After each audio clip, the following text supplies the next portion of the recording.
terus digabungkan anak-anak.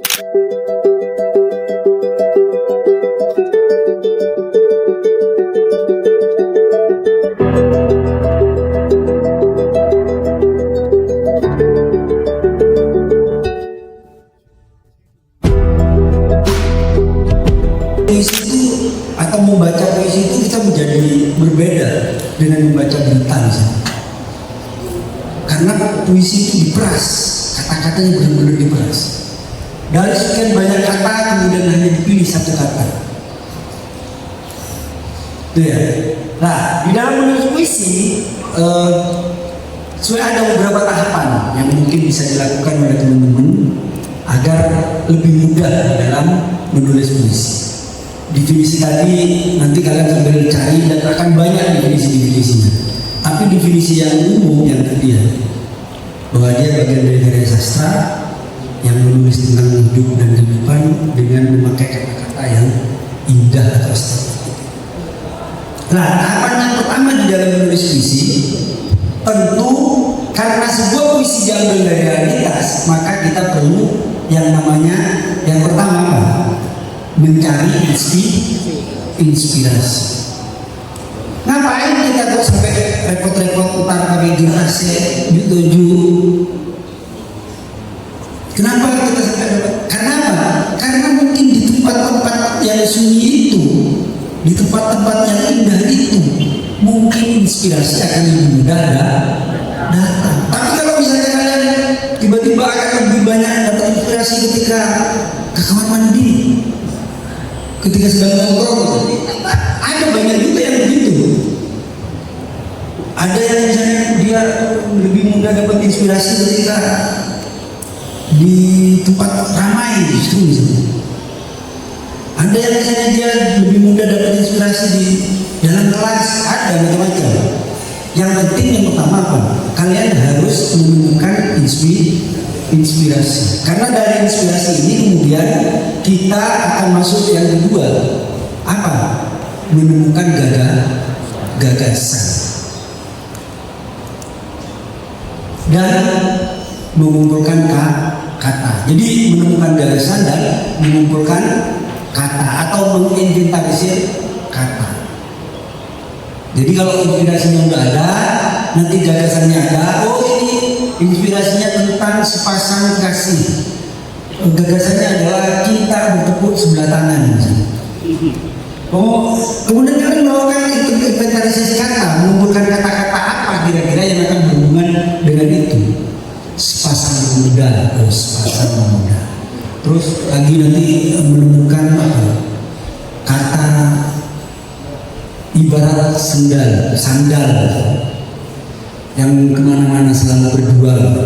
Dikumpulkan aja setiap kata-kata itu. Ini tahapan-tahapan untuk kita lebih mempermudah menulis puisi. Baru habis itu bisa menentukan tema dan membangun struktur puisi.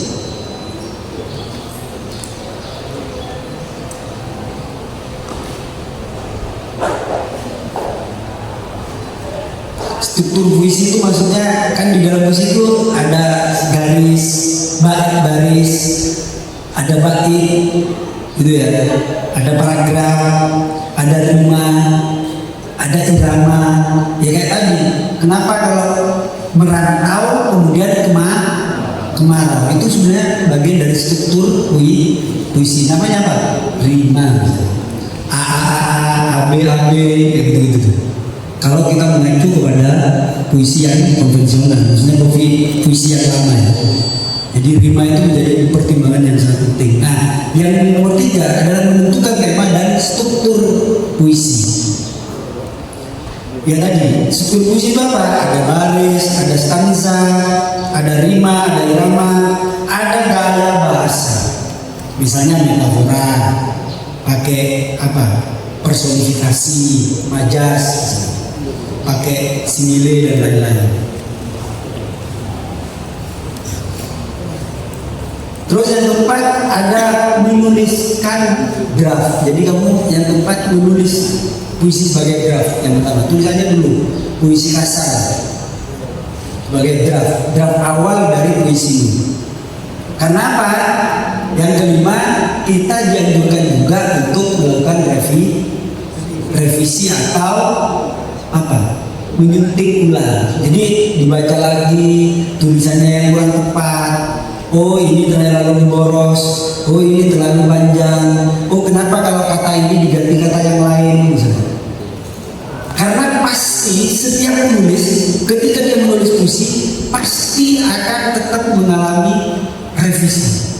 Revisi maksudnya ketika dibaca lagi pasti penulis itu kan merasa ini kok kayak ada yang janggal ya? Ini kok kayaknya kurang tepat katanya. Oh, ini kayaknya kok kurang. Pasti seorang penulis puisi akan mengalami itu. Bila baca boleh berdisi orang. Gak mungkin dia langsung puas dengan puisi. Gak mungkin, gak ada. Pasti nanti akan ada. Kayak Farizi itu juga begitu. Dia malah pakai kamus, pakai ini kalau menulisnya. Karena kata yang dipilih harus benar-benar yang mengerti. Ada pernah kasus saya gini, tiba-tiba berdana nulis puisi, tiba-tiba memasukkan kata Amsterdam. Iya, baru Amsterdam, terus tak tanya, Amsterdam ini apa? Nggak tahu. Terus kok bisa?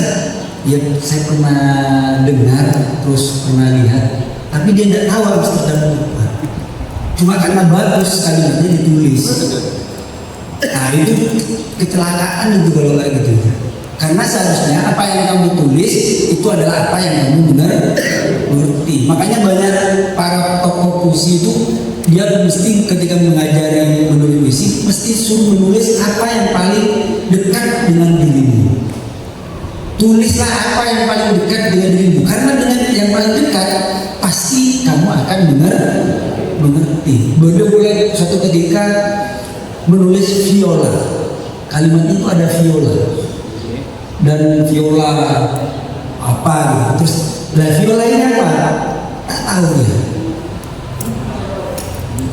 Kan repot. Nanti kalau kamu nulis puisi tiba-tiba, makanya nggak usah kamu harus bombastis nulis baru di sebuah kafe yang di bar yang ini saya mabuk dalam misalnya.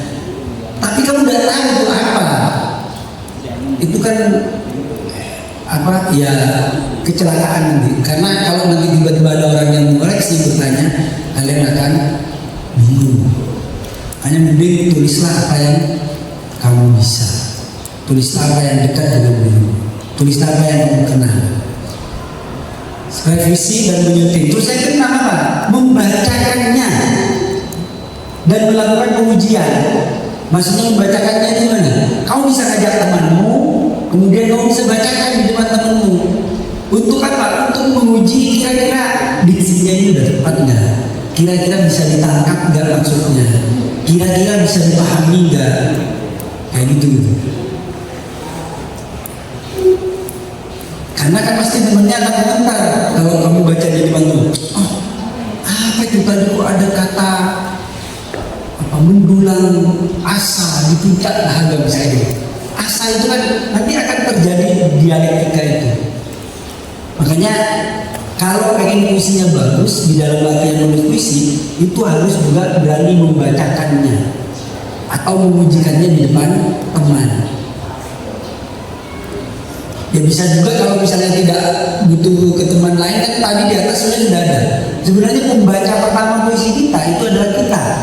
Makanya di tadi yang nomor 5 itu ada revisi. Karena apa? Setiap penulis dia pasti akan membaca ulang puisinya. Dan ketika dia membaca ulang puisinya, pasti dia juga tidak akan langsung puas dengan puisi itu. Makanya akan terjadi revisi. Lah, sekarang apalagi kalau orang lain yang mendengarkan puisi kita, pasti juga akan terjadi revisi. Karena akan terjadi dialektika, masukan. Nah ini juga bagus ya sebenarnya kalau latihan menulis bareng gitu, itu bagus. Artinya apa? Kalian akan saling membantu satu dengan yang lain. Mungkin ada yang luput di sisi kita, yang lain bisa membantu. Ketika yang lain juga luput misalnya, luput itu maksudnya luput dari perhatiannya ya. Seharusnya kalimatnya biar lebih tajam memakai kata pisau, tapi kamu cuma pakai silet ya. Nah itu kan berarti kenapa tidak pakai pisau atau kenapa tidak pakai pedang? sedang melukai jantungku, misalnya ya. Ketimbang saya dan kata-katamu menyilai hatiku, kan beda kan? Misalnya gitu. Jadi nanti akan terjadi diskusi dan uji coba terhadap puisi itu. Baru yang terakhir penyempurnaan. Artinya apa? Kamu akan menuliskannya kembali, merevisinya, dan kemudian seorang penulis puisi penyempurnaan ini yang terakhir yang ketujuh itu sebenarnya adalah bagian dari bahwa seorang penulis puisi juga harus berani mengakhiri prosesnya. Coba kena dikit, makanya baca revisi tak lopot revisi. Makanya revisi coba gak kencana lopot revisi boleh. Sudah direvisi. Habis itu dibaca lagi, tak puas boleh, revisi boleh. Coba lagi orang bagus boleh, revisi boleh. Jangan. Seorang penulis dia harus juga berani mengakhiri puisinya. Karena siapa tahu ide-ide yang baru itu akan bisa menjadi gagasan-gagasan baru lagi dan menjadi puisi-puisi yang baru lagi. Karena kadang-kadang kalau saya ketika baca puisi saya yang lama, tiba-tiba muncul lagi ide dari puisi itu. Misalnya di bait keberapa, di paragraf keberapa itu, ini kayaknya menarik nih kalau dibuat jadi satu bagian puisi lagi. Udah tentu dengan bukan langsung ngambil kalimat atau kata-kata di bait itu, tetapi inspirasi yang diambil dari situ. Makanya siapa tahu ketidakpuasan kita kepada puisi kita yang tadi itu bisa menjadi ide baru bagi puisi yang baru. Nah itulah tahapan di dalam menulis puisi. Makanya setelah penyempurnaan sebenarnya kita harus berani untuk memutuskan selesai puisi saya. Walaupun mungkin nanti ketika dilempar kepada teman-teman halayak, kepada audiens atau pembaca, mungkin saja tetap akan ada kekurangan. Kan tidak mungkin juga kita akan sempurna sempurna. Tetapi bahwa kita harus terus menulis dan siapa tahu ketidakpuasan kita pada puisi kita sebelumnya bisa menjadi ide baru di dalam puisi yang baru. Sebenarnya itu lebih ke itu. Nah, tahapan-tahapan yang tadi 7 di dalam menulis puisi itu, kemudian biasanya kalau saya dirangkum menjadi 3 sebenarnya. Ini bisa menjadi dasar dari semua kerja menulis. Yang pertama, kalau saya menyebutnya, jadi ada 3 kolom. Yang pertama itu ada tema, yang tentu di dalamnya ada tema, ada ide dan gagasan. Kemudian yang kedua ada identifikasi masalah.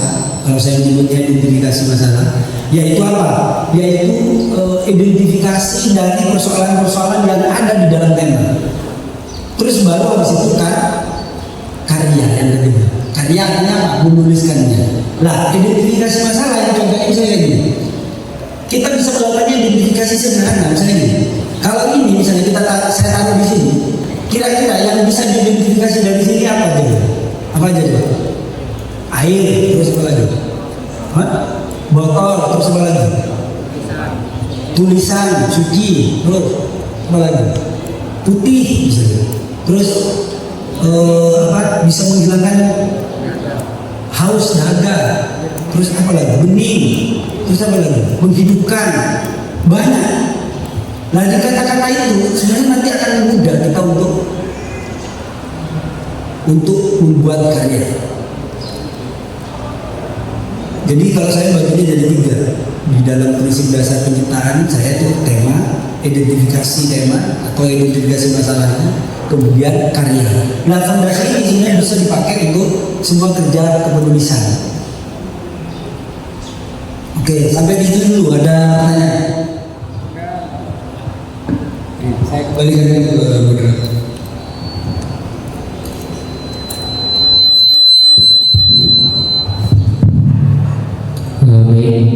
Mungkin dari teman-teman ada pertanyaan.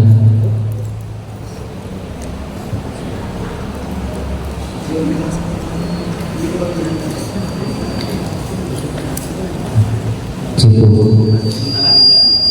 Sementara ada 3. Pertama, saudara Edi.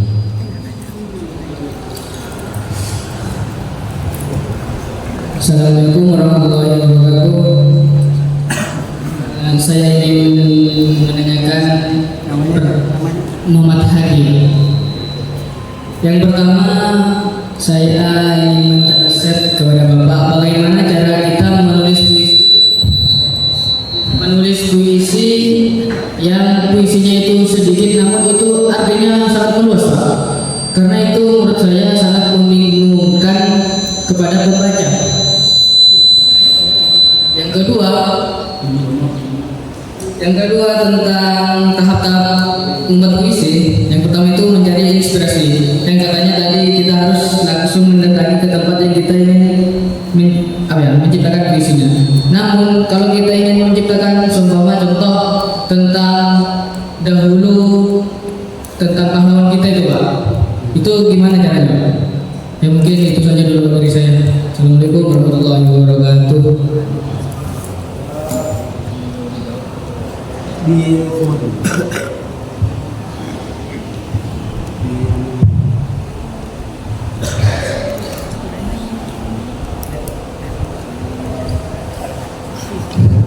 Oke, assalamualaikum warahmatullahi wabarakatuh. Saya di sini mempunyai satu pertanyaan. Namanya aja, Perkenalkan, nama saya Muhammad Haikal Lufi.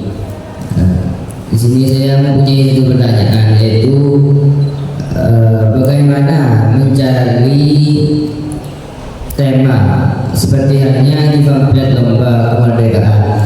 Itu di sana tertera puisinya harus temanya yang nyambung ke kemerdekaan. Ya, saya bingung, Pak, gimana caranya. Nah, itu saja, Pak.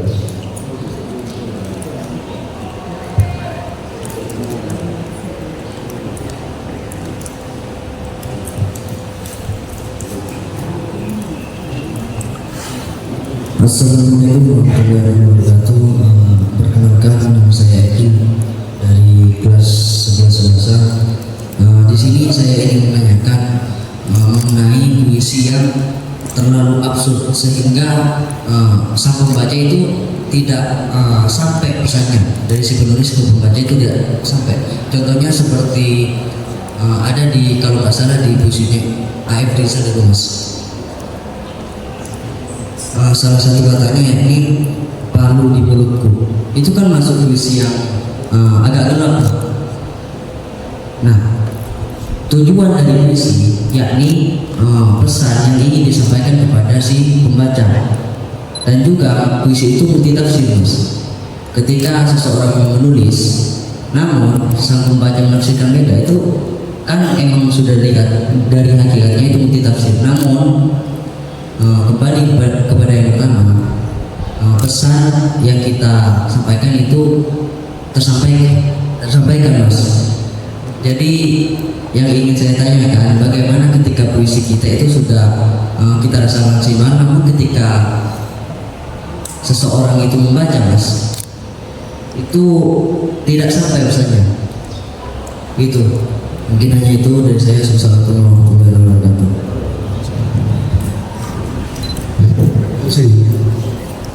Oke, yang pertama dari Hadi, resep menulis puisi pendek. Jadi sebenarnya di dalam jenis puisi itu ada namanya haiku. Haiku itu puisi pendek. Rumusnya 5-5-7-5. Jadi 5 kata, 7 kata, dan 5 kata. Jadi biasanya 3 baris. Jadi resepnya 5-7-5. Resepnya memang gitu. Jadi namanya haiku. Itu berkembang di Jepang, yang banyak berkembang. Tetapi di Indonesia juga ada orang yang menulis model haiku, maksudnya puisi pendek. Nah, resepnya 5-7-5, artinya 5 kata, 7 kata, 5 kata. Tidak jauh dari itu. Ya, kalau bagaimana caranya membuat puisi agar lebih pendek, padat? Ya memang puisi itu sebenarnya harusnya dia padat, tegas, dan lugas. Jadi makanya di dalam sebuah puisi tidak boleh melakukan pemborosan kata, mengulang kata yang sekiranya tidak penting. Misalnya kalau aku merantau, lalu aku pergi, jadi aku diulang sampai terus. Itu tidak boleh. Bukan tidak boleh, maksudnya itu kamu melakukan pemborosan pemborosan kata. Jadi kata di dalam puisi itu benar-benar kayak misalnya penggunaan kata sambung itu biasanya banyak dihindari di dalam puisi. Karena apa? Ya karena itu akan pemborosan. Apa bedanya nanti dengan kalimat biasa? Pagi hari aku biasanya selalu pergi ke kamar. Padahal itu bisa selesai dengan setiap pagi aku mandi. Tapi puisi itu bisa dipres lagi. Aku mandi. Kan berusaha nggak bisa dijelaskan lagi. Wah, apakah itu pagi hari? Yang penting aku mandi. Orang nanti akan mengaku, berarti dia itu rajin mandinya. Karena apa? Karena aku sebagai ini subjek itu aku mandi. Pernyataannya jelas dan tegas. Misalnya gitu ya. Itu bisa dipres lagi seandainya misalnya dipres bisa mandiku misalnya. Nanti bisa jadi mandi, bisa aja. Cuma mandi.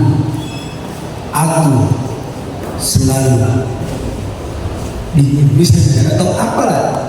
Intinya ya puisi itu bagaimana sebuah kalimat itu dipres, dimampatkan sehingga dia hanya menjadi kata-kata inti di dalam kalimat itu. Nah, ada satu metode menarik, mungkin kalian tidak pernah terpikir.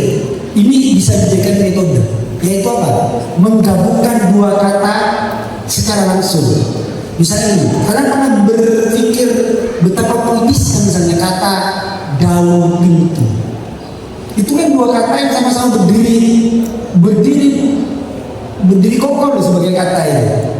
Daun dan pintu. Ternyata metode ini bagus kalau kita pakai untuk melatih memadatkan kata. Daun pintu. Padahal nggak ada hubungannya kan daun dengan pintu. Tapi kalian pernah berpikir daun pintu itu puitis banget. Siapa yang bilang pertama kali kata daun pintu? Tiba-tiba ada, misalnya lagi ada kacamata.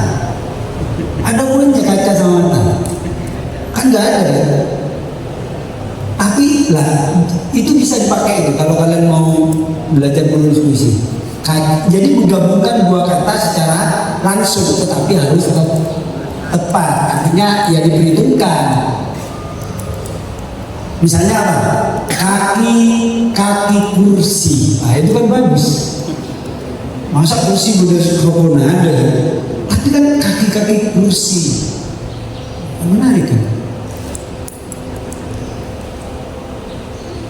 Nah, misalnya kayak gitu ya. Itu bisa kalian coba menggabung dua kata secara langsung. Banyak lagi, apa lagi yang baru? Pintu, kacamata. Buah tangan, masa tangan ngabur.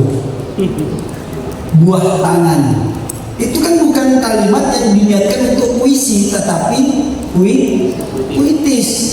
Itu dua kata yang sama-sama berdiri, sama-sama kokoh sebagai makna.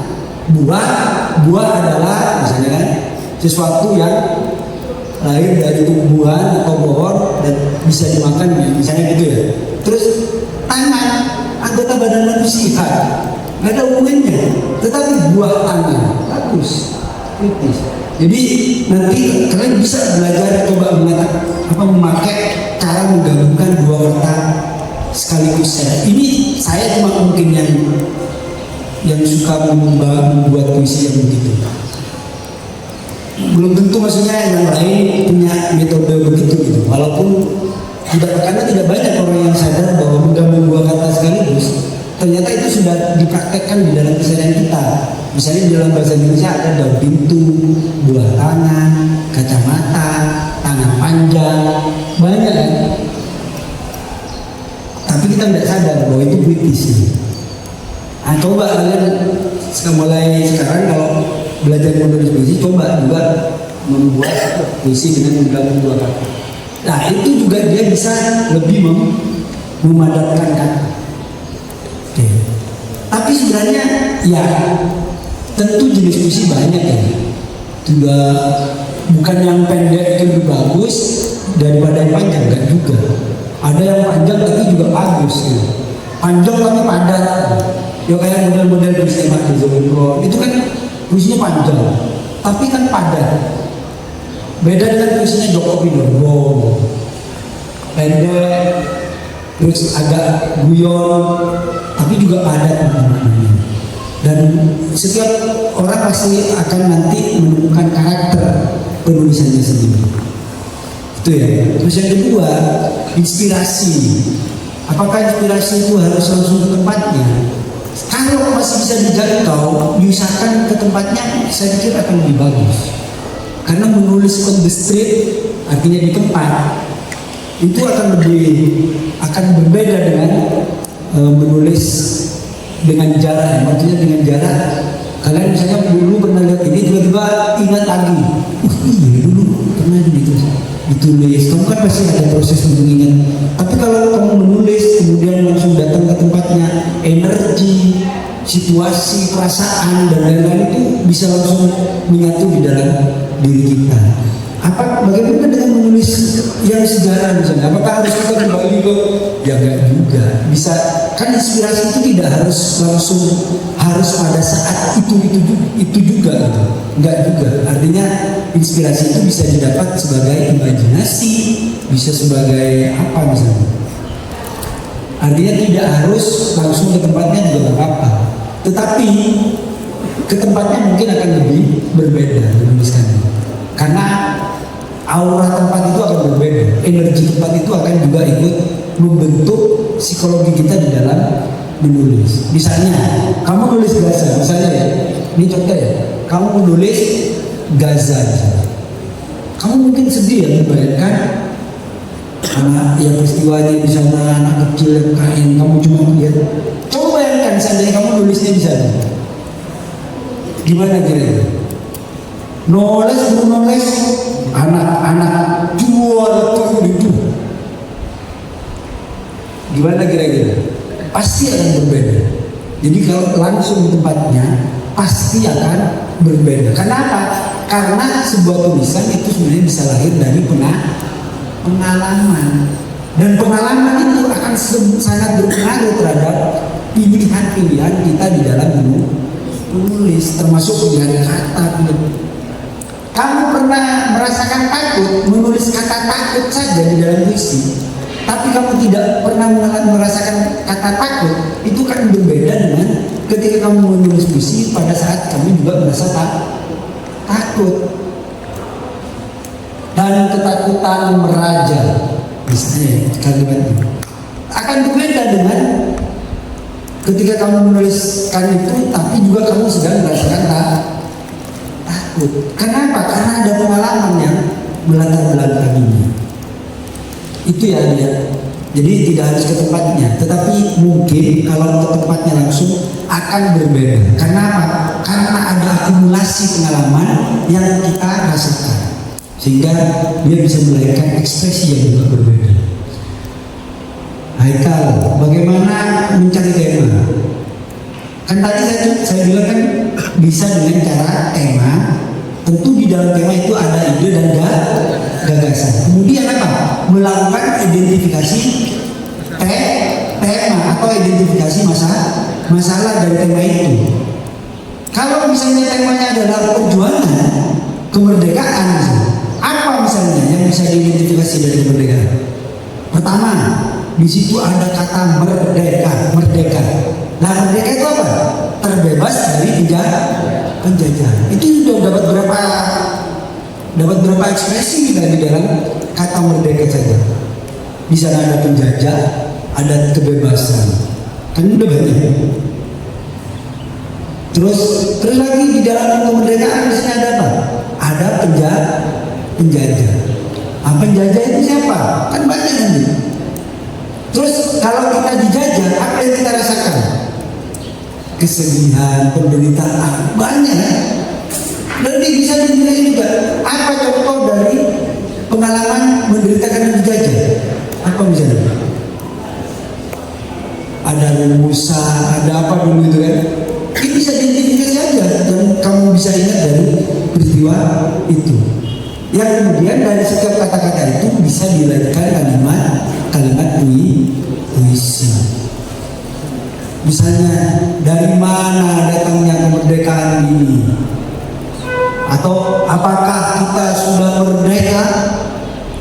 Pertanyaan, apakah kita sudah merdeka? Itu kan sudah menarik. Terus ternyata merdeka tadi berhubungan dengan apa? Dijajah atau penjajah. Hari ini kita masih dijajah nggak? Kita terbebas dari penjajah, tapi kita terjebak dalam dijajah. Misalnya kayak gitu-gitu. Kan bisa bermain-main di wilayah ini juga. Kita lepas dari yang putih, masuk ke lubang yang hitam. Maksudnya penjajahannya boleh telan gitu ya, tapi boleh putih misalnya gitu. Ya kan bisa aja. Ya dari identifikasi tadi kemudian kamu bisa. Ya tentu tadi temanya apa dulu? Kalau lombanya pasti ada temanya kan. Temanya apa? Refleksi alam. Pertama kan refleksi alam. Refleksi alam berarti apa? Refleksi alam apa? Renungan tentang alam. Renungan tentang alam apa? Hari ini yang terjadi dengan alam apa? Identifikasi aja itu. Misalnya apa? Kerusakan lingkungan. Apa lagi? Banjir, gempa bumi. Apa lagi? Tanah longsor. Kenapa ini bisa terjadi semua? Alih fungsi lahan. Apa? Sampah. Terus apa lagi? Pembalakan hutan. Banyak kan? Dari itu semua bisa nanti kita jadikan puisi. Dan judul itu di dalam puisi tidak harus mengacu kepada tema. Maksudnya tidak harus tidak harus mengambil kalimat di dalam tema. Misalnya temanya mengenang para pahlawan, lomba misalnya. Temanya mengenang para pahlawan. Jadi judulnya tidak harus judulnya juga mengenang para pahlawan. Bisa aja judulnya kamu Pangeran Antasari, bisa aja. Kan mengenang para pahlawan. Tapi kan teman-teman seringkali kalau temanya tentang perjuangan melawan penjajah, itu judulnya langsung perjuangan melawan penjajah. Kakek nenekku dulu seorang pejuang misalnya. Tidak harus. Ya kalaupun sama ya tidak apa. Tetapi maksudnya tidak harus. Judul bisa diambil dari apa yang dimaksud dari tema. Karena di sana kan ada ide, ada gagasan. Apakah misalnya karena temanya adalah perjuangan, terus kalian harus juga ngomong tentang perang lawan penjajah dulu? Nggak harus. Bisa saja kamu menulis tentang perjuangan seorang santri. Saya bacakan puisi ini. Saya menjelaskan bahwa kadang membuat puisi cinta itu tidak harus juga mengatakan aku cinta kayak sekarang lagi mau lirik, kemudian harus selalu kayak juga. Jadi puisi ini juga mungkin bisa jadi satu bentuk puisi cinta saya. Sunyi, memahami kesendirian, jalan-jalan di belakang pikiran, sebuah kamar sepi di kepala, satu sudut berlobang. Aku melihat dirimu menangis, menuntaskan ketakutan. Memahami kesendirian, jalan-jalan di belakang pikiran, sebuah kamar sepi di kepala, satu sudut berlobang. Aku melihat dirimu menangis, menuntaskan ketakutan. Kita melangkah dengan kaki tunjang angkara, serasa yang dingin menjulur dari luka sejarah. Aku raba seluruh nama, dia dada rapi terjaga. Dia dada rapi terjaga.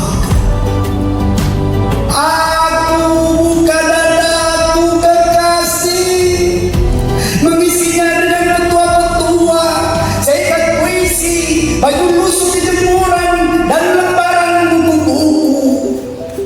Tubuhku basah, mimpi apa yang telah menyiksa, mimpi apa yang lebih menyiksa ketimbang wajah kita sendiri, kekasih.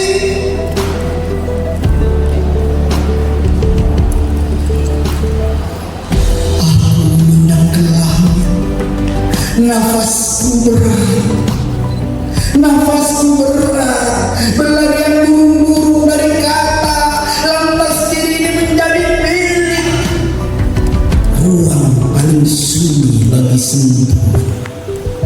Keramaian menggoda di luar jendela, suara-suara ada di jalanan, telinga pecah. Sungguh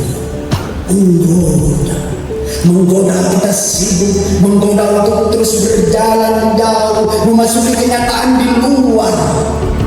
Ramai sekali. Jangan biarkan dirimu pergi. Sebab kepergian adalah kesendirian, hidup yang lesuk ke dalam derita. Alam maut sunyi, aku membuka diriku, mengharap sebuah pohon tumbuh, daun-daunnya menjalar hingga dadang yang keruh.